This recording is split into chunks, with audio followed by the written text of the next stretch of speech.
করতেছেন, করতেছি, করতেছ, হাসতেছেন, হাসতেছি, হাসতেছ। তাহলে এগুলো কোন টেন্স? Present continuous. কখন? বাংলা যখন ভার্বের শেষে, ক্রিয়াপদের শেষে এরকম তেসে, তেসি, তেস, তেসেন, করতেছে, করতেছ, করতেছেন, করতেছি, যখন এগুলো যুক্ত থাকবে তখন বুঝবে যে সেটা হচ্ছে প্রেজেন্ট কন্টিনিউয়াস টেন্স। আর প্রেজেন্ট কন্টিনিউয়াস টেন্স মানে কি? সাবজেক্ট, ভার্ব, অবজেক্ট এইসব কিচ্ছু শেখার দরকার নেই, শুধু এটা মনে রাখবেন সাবজেক্ট তো থাকবেই। সাবজেক্ট কি?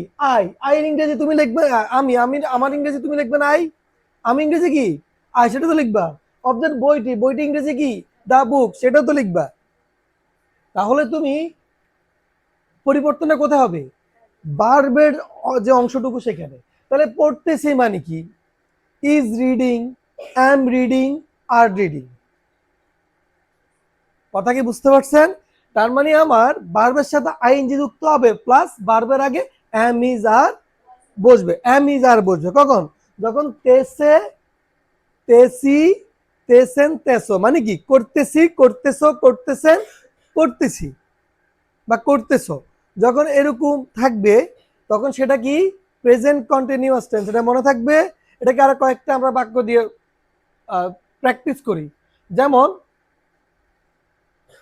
আমি পড়তেছি, আই এম, আই এম কি? I am reading. আমি পড়তেছি, আই এম রিডিং। সে পড়তেছে। শ্রাবণী কোন দিকে তাকিয়ে আছো? সে পড়তেছে। He is reading. হির সাথে ইজ বসে না? তুমি পড়তেছো।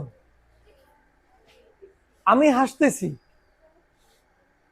আমি হাসতেছি। হাসতেছি মানে কি? হাসতেছি মানে হাসার মধ্যেই আছি, ঠিক না? আমি হাসতেছি মানে কি? আই অ্যাম লাফিং। সে হাসতেছে, হি ইজ লাফিং। সে দৌড়াচ্ছে, হি ইজ রানিং। বৃষ্টি হচ্ছে, ইট ইজ রেইনিং। মনে থাকবে? সে আসতেছে, হি ইজ কামিং। সে যাচ্ছে, হি ইজ। মনে থাকবে প্রেজেন্ট কন্টিনিউয়াস টেন্সটা? প্রেজেন্ট কন্টিনিউয়াস টেন্স কার কার মনে থাকবে?